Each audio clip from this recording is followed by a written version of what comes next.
Hey, Villa family, you're back with two village girls for another eventful week of honest conversation. I'm Angela, And I'm Serena. and today we're here to tell you about saying sorry and boundaries. So let's jump right in. One of the things I got lectured about when I first started working in childcare is about asking the kids to say sorry to each other when they bump each other or they knock over someone else's toys. Or I've had conversations where I've learned over time that it's not beneficial to the child at a younger age to say sorry when they feel angry or upset, because in a preschool setting or toddler setting, they're using those anger and frustrations to express something. Asking them to say sorry when they knock over something or they push someone is basically counterintuitive to the fact that they did those actions intentionally and they're not actually sorry because that was them expressing their emotions. Yeah. And we make kids say sorry to other kids or other people when they do something wrong. It doesn't teach them remorse. Being sorry, you're supposed to feel sorry and then change that. But with kids, if you're just making them say sorry, that's not changing their behavior, and it doesn't have no meaning to it. Absolutely. And kids make mistakes. They're gonna make mistakes. They're still learning. Forcing them to say sorry, it doesn't teach them. Yeah. It doesn't hit home with what I did was bad and I shouldn't do it again. It's just I'm being told to do this, therefore I'm doing it. It doesn't hold the same meaning to them because they don't understand what being sorry is. In their eyes, they upset me and therefore I reacted. Yeah. That was a hard lesson for me to learn because it was well, I mean, this kid is clearly upset. So how do we make them feel better? Mm-hmm. If they're seeing their friends, quote unquote, the people that they're around, do something that upsets them, how do we go about that? And they told me one of the things we do is we apologize for them, for the other kids. So something I've learned is if someone knocks over something, we're just I'm sorry they did that. Can I help you with this? And we, give attention to the kid that was upset or hurt. Mm-hmm. Without drawing attention to the negative behavior that we saw from the other kid, the pushing or the knocking stuff down, that redirection. Yeah, doing that, it validates their feelings without forcing the other child into doing something that they don't understand, basically. Yeah, and then we basically tell them to say sorry in the midst of them expressing their anger. So they haven't even finished dealing with their feelings and you're just telling them to say sorry. Yeah. It doesn't really do anything. I learned that it's best just to wait and then wait for the child to calm down and then talk to them and ask them questions on why they did what they did, as opposed to screaming at them, telling them to apologize and telling them what they're doing is wrong. That's a very good point, because just thinking back on it now too, anytime you've ever, I'm sure our listeners, our parents, guardians, caretakers, they've all had the experience of trying to get a kid to say sorry when they do something, and the kid usually just gets more upset. Yeah.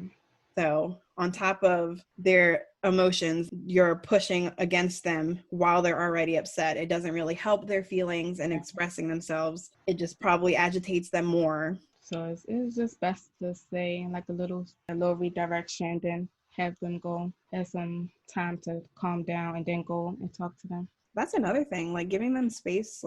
Nobody wants to see anybody upset or angry, especially if they feel like they can help. But sometimes we just need our space to just decompress and go through those emotions. And it's okay for kids to go through these emotions as long as they come back in the end, especially if it's a kid that's throwing a tantrum, coming back in the end to say, hey, this wasn't okay, giving them that space to express themselves and let them go about it the way they need to best feel better, and in the end feel that remorse, and later you can process with them hey, I understand you were upset. Here's what we can do when we're upset next time. That way we don't upset anybody else and you don't have to go through it this long even. Yeah, so that goes into us teaching kids about how to manage their emotions and feelings. So teaching them other ways to handle their emotions and feelings. And also, this is important. Like we always say that kids imitate adults. So they're going to see when you do make a mistake, they're going to see how you handle that mistake, and they might copy that. However you handle that mistake, they might do the same exact way. So you have to model appropriate things. So if you make a mistake, model the behavior you want your child to do. I'm glad you said that, because one of the things that we talk about and we try and teach our kids and we try and teach our families too, it is important. I cannot stress this enough. It is important to apologize and to say sorry if you do something to your child, or if you have done something in front of your child that has been since proven incorrect or wrong or just not appropriate. It is important for your child to see that you do say sorry too. Mm-hmm. If it's to them, if it's to someone else, it is important to model that behavior, because we understand as adults, we try and be like the perfect person and we don't make mistakes. And if we did it, we did it on purpose. And we as adults are allowed to do these things. It does not help a child, at least from what I've learned and what I've observed as a teacher, as a childcare provider. It does not bode well with a growing child to see that, oh, mom and dad or this teacher did this and they didn't say sorry, so why should I say sorry? Yeah. And them saying apologizing for your mistakes or whatever you did wrong, it shows them how to take responsibility of their own mistakes. Yes. And that's the goal. And that's really the goal of apologizing. You want to be able to take responsibility for what you did wrong. Absolutely. I love that. I love that ownership, that growth that goes with like the parent-child duo. It's just very uplifting. Yeah. As we talk about saying sorry, I wanted to bring up like being upset or disappointed, because it unfortunately happens in all of our lives, in children's lives and adult lives. So like, how do we prepare our children mentally, emotionally for frustrations and disappointment and just being upset? I feel like it's kind of hard to teach children how to handle their own emotions, but it's like, I think it's hard to teach children how to feel about the situation. But if we teach them how to handle their emotion, we can teach children how to handle their emotions better by just being better role models, I guess. They're gonna go through their emotions. They're gonna go through their different feelings. Leaving the door open, making sure they know you're there for them. I agree with you that it's hard to teach kids to manage their feelings, especially if it's a feeling they've never felt before. So maybe start by just explaining their feelings, explaining what it is they might be feeling, or explaining different feelings and letting them pick, oh, I'm feeling disappointed. Oh, I'm feeling upset. Oh, I'm feeling angry. Giving them those words to like verbalize what it is that they're going through to help them process those feelings. Yeah, it's just like what made them feel that way, to feel that emotion and stuff like that, so we can see what caused the emotion, so we can avoid that from happening again. We can do things like that too. Absolutely. It's important to give them the tools to work on themselves, and the ultimate tool of having that parent or guardian there to help them when they feel helpless or they feel like they can't process it by themselves. And like you said, modeling. Yeah, absolutely. The final thing we can do is set boundaries, especially when it comes to emotions. And that starts by knowing when to express certain emotions in front of your child, like knowing what you can and can't share with your child. And that really goes like based on households. Not every household is the same. Not every household has the same ideologies. I don't know why, but the first example I'm thinking of is like being upset about bills and finances in front of your children. Like showing that kind of stress in front of children often, like it can reflect in children going to school, because they'll go in stress and say like, I can't do this because I don't have food. Yeah. And it just weighs on them differently, especially at the younger ages, like school age, elementary school age. Yeah. Having those boundaries and saying like, hey, like mommy and daddy are going through something, but it's okay. We're handling this. You worry about yourself. And respecting when your child isn't ready to talk about things too. Yeah, oh, absolutely. A lot of times we force children to tell us how they feel, but they need space too. They can have that option to take space too, because they're human. even though they're younger, they're still human. They're still going through the same emotions, but it's just different. At a child level, it might be more stressful. So giving them that space to breathe, to go through whatever the situation just happened, is Mm-hmm. important.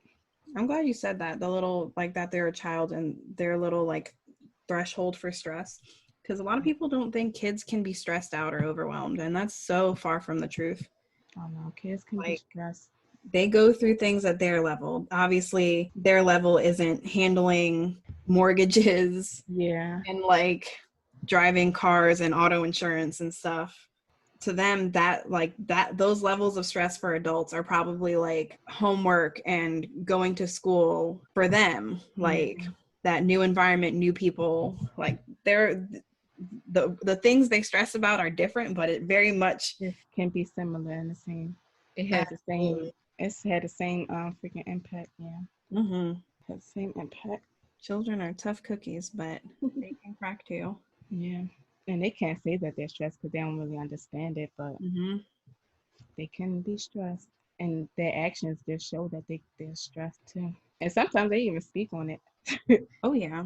Yeah, they might come home. I mean, they might come to school and say what happened at home last night, or this happened this morning, or I didn't get to eat breakfast this morning, something like that. They tell you. So, And it's important to listen. yeah, we Um, always stress that we always stress that listening is very, very important. Yeah, like just like they can have their bad days, so can we. And establishing those boundaries, like mental health days, for example, Hmm. that's something that just like we as like an American society, I guess. I don't know how you'd want to categorize that, but like we don't do mental health days. We just tough it out and make it through the week and we keep Pushing. pushing. Yeah, If we could do mental health days and kids could do mental health days, like what about that? yeah, definitely. Everybody need mental health days. Set those boundaries. Everybody going through stuff. Mm-hmm. Especially now. Yeah, especially now. Even the kids probably stressing trying to get the work done on the Zoom. They not with their friends. They This is a whole new ballpark for us and even more so on them because we're all going through it and we're all dealing with the changes and transitions.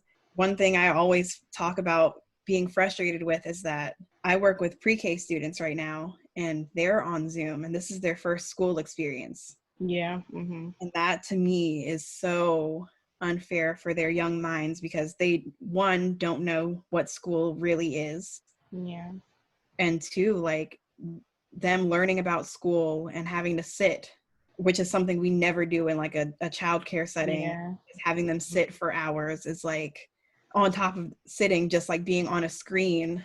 It's just like that is a stress. That's so draining. I know it's Oh, yeah. draining. It would drain me. So I know it's draining them. All those college online classes, Hmm. just sitting there while the teacher talks, like playing on my phone or something. And I know, yeah, I be going. My mind be going other places, but sometimes when my teacher talks, so I can only imagine what the kids be just thinking about while the teacher's sitting there talking. But the kids can't teach themselves. What do we do about them?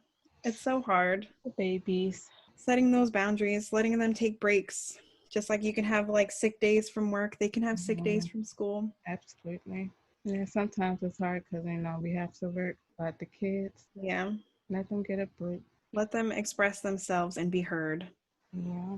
Obviously, we're not saying like let them skip school for a week. Oh yeah, no. A day or A two day. every like Let them just process. mm-hmm. And you might just see them act a little better. You never know. It makes a difference. I Yeah. know like I've had mental health days where I just sit at home, relax, sleep maybe. Hmm. Who knows? Maybe they just need to catch up on sleep. And the next day, put back to being productive, Mm-hmm. ready, motivated to go. Absolutely. Some days are very helpful. Yeah, Trust me. Kids know what they need. absolutely. But anyways, thanks Villa fam for tuning in again to another episode of Two Village Girls. Join us every Wednesday for new episodes. If you guys want to learn more information about milestones, check out our blog page where we will be posting every Wednesday. And please follow us on all our social medias, which will be listed in the description box below. As always, we want to send you out with some positive vibes to get you through the rest of your week. This week's inspirational quote is by Anonymous, actually. We couldn't find who wrote this quote. Who says, children are great imitators, so give them something great to imitate. See you next week, guys. Bye. Bye.